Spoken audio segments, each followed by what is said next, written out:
Hey guys, it's Doctor. Just to let you know, in today's episode there's a glitch in the gameplay which causes some flashing lights to occur around 12 minutes and 30 seconds during the video. This is just a warning in case you suffer with epilepsy, you might want to skip over that part of the video. I've left a timestamp in the description and you can click straight on that, which will take you past the flashing lights, and also I'll let you know about a minute before that it's going to occur as well, just to remind you.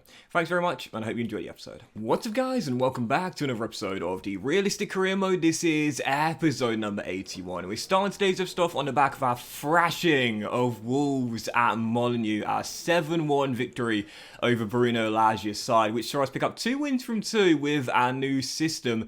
And I had to show you this as well. Romelu Lukaku right now is having a struggling start to his return back at the San Siro. Yep, Lukaku struggling since we sold him back to Inter Milan, but I had to show you this as well. In the last episode, I talked about it, Manchester City putting in that massive bid for Armando Broja, the complete forward, and Monaco have accepted it. Yet we haven't seen Broja since season 2 of The Save, when he tore my Saints apart after his successful loan spell with us at St Mary's back in the very first season of The Save.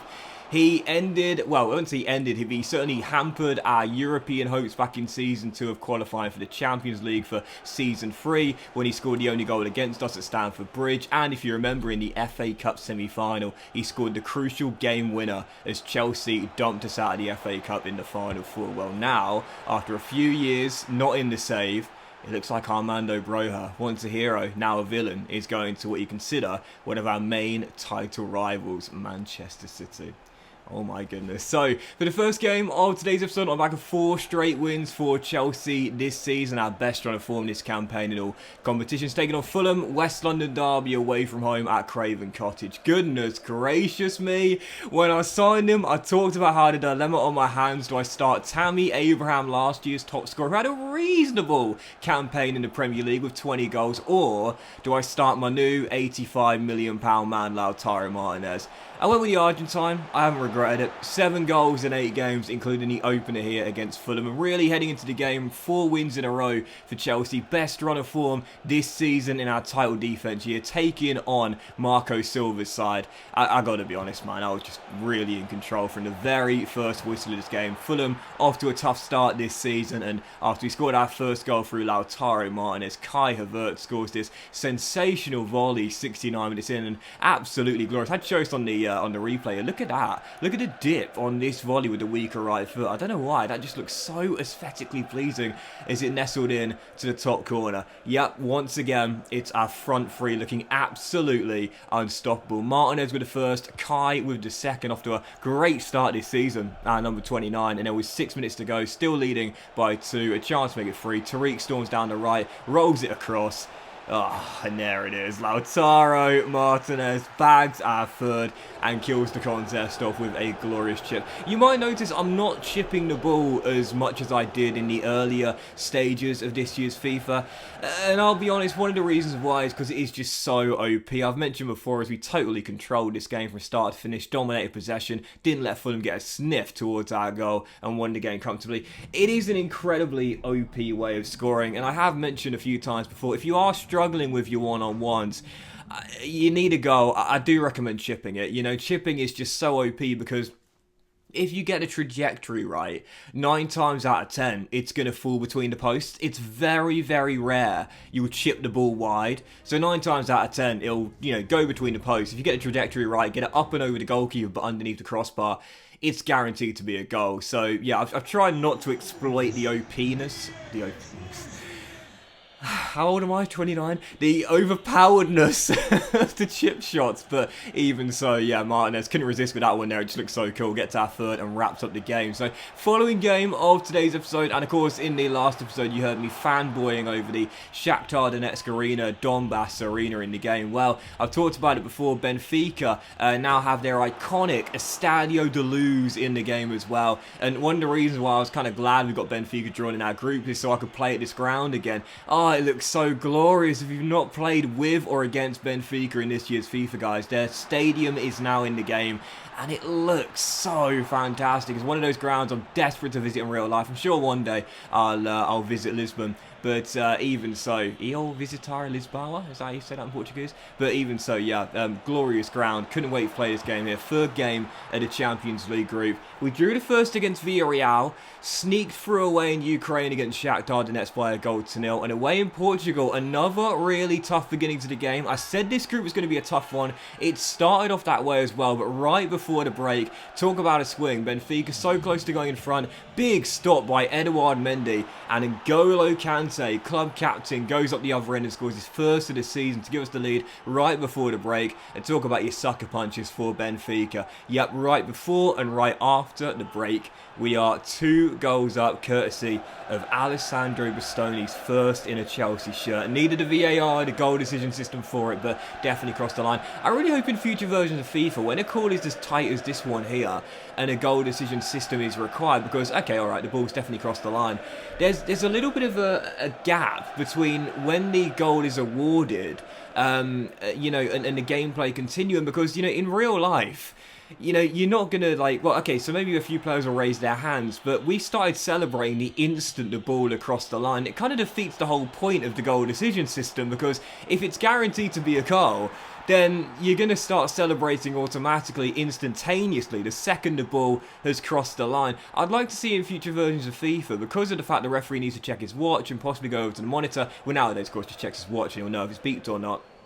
I'd like to see a little bit of a pause in the gameplay. The player's not sure whether the ball's crossed the line and it's definitely counted or not, like he would have done for that moment there, but instead Bastoni just started running off celebrating the second the ball across the line. He's got eagle eyes, I'm sure, just to make the game more realistic, you know. But even so, we were 3-0 up. Tammy Abraham off the bench bagged our third, but I did consider this awful goal. So Benfica started playing this high press, as the AI often do, late on in games when they're down by a goal or 3, and God, yeah, I should have replay for that as well. Trying to pass out from the back, I never like to press the circle button and just hoof it, and I don't know why I didn't take a touch with Eduard Mendy there. I had plenty of time, plenty of time, but I quickly tried to pass the ball first time. He didn't get enough weight behind the pass, underhit it, and eventually Gedson Fernandes steals in to score what proved to be a consolation goal. But as you saw the group table there, it's still wide open, halfway point.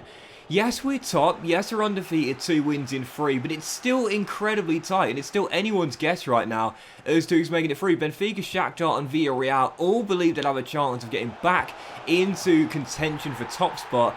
And, you know, even though we are top right now, I'm taking nothing for granted. Halfway through, and all 3 of the games have been very, very difficult indeed, including that one against Benfica there. You saw Tapsoba hit the crossbar. Yeah, I'm taking nothing for granted whatsoever right now in the Champions League. Halfway through, but it's been a tough first half. I'm expecting the second half to be the same. Anyway, third of 4 games today, looking to extend our winning run to 8 in all competitions. 7 in all competitions here. Christian Pulisic opens the scoring against Crystal Palace. 7 goals in 7. All of our front 3 combining for that first goal there. And our front 3 this season are just unbelievable. The top scorers in the league by quite some distance. And the front 3 are the main reason why. Pulisic's got 7. Lautaro's got, I think it's 7 as well. You know, Kai's chipped in with 4 or 5, I think. Right now, our front 3 are just on fire, and you love to see it. Our lead did not last long, though. Patrick Vieira's side back on level terms pretty much instantaneously from kickoff at 23 minutes in.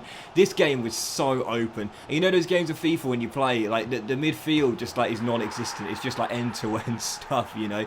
And it's just going to be attack, chance, and for the most part, goal. Soon after Palace found a level, Christian Pulisic put us back in front with his second goal of the game to bag his brace and 8th for the season to make it 2-1.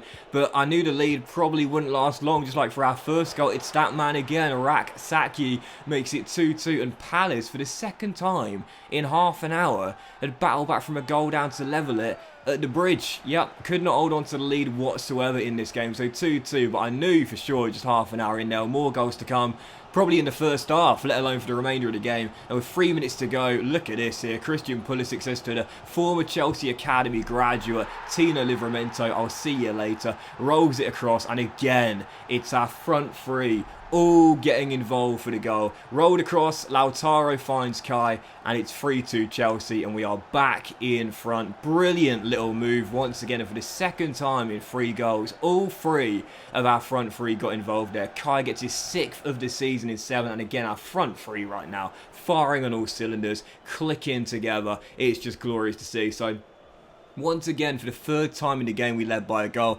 And I got to be honest, I feel as though everyone had used up their energy in the first half. In the second, there was very little to report. Very little going on after an action-packed first 45 minutes. But with 11 minutes to go, there was one chance to get a 2-goal cushion and wrap it up. And we'd do so. And it's that man, once again, first hat-trick of the season. And it comes to Captain America. Christian Pulisic uses the dummy runner, runs through 1-on-1, smacks it home.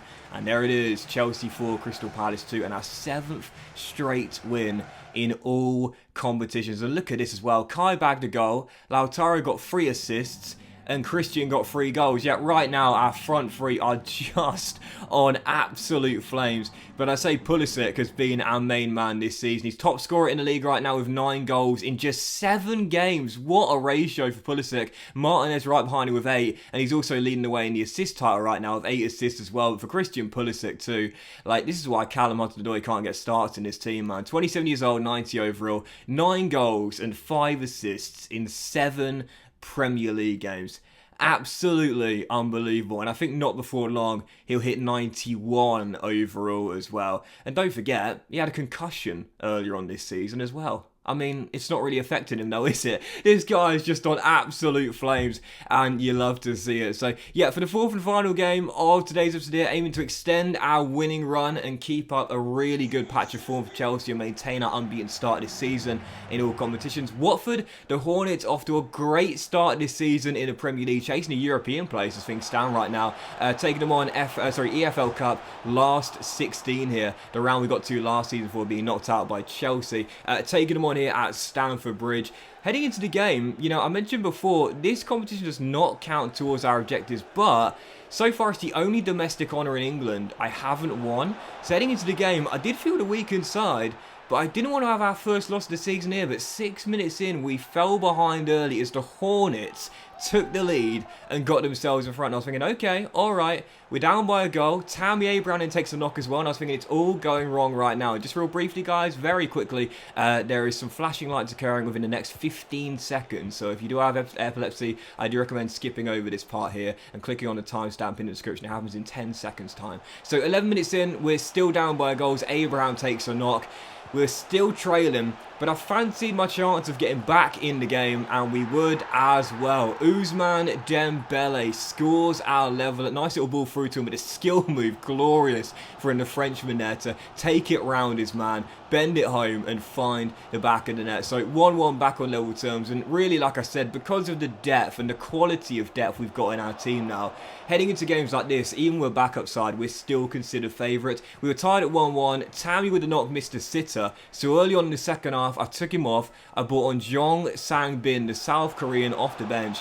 And pretty much with his first touches since coming off the bench, the South Korean bags his 2nd goal of the season. Yeah, you love to see it. I mentioned at the start of the season, I wasn't sure about this guy. Last year, 4 goals in limited game time last season, but already 2 for the season this year, and the game winner here against Watford as well. Comes off the bench, runs through 1-on-1, wraps it up, and that would do it. Chelsea 2, Watford 1. We get the victory, and we're into the quarterfinals of the EFL Cup for the first time since Season 2. So for the Blues, great start for the season. 8 straight wins in all competitions, undefeated.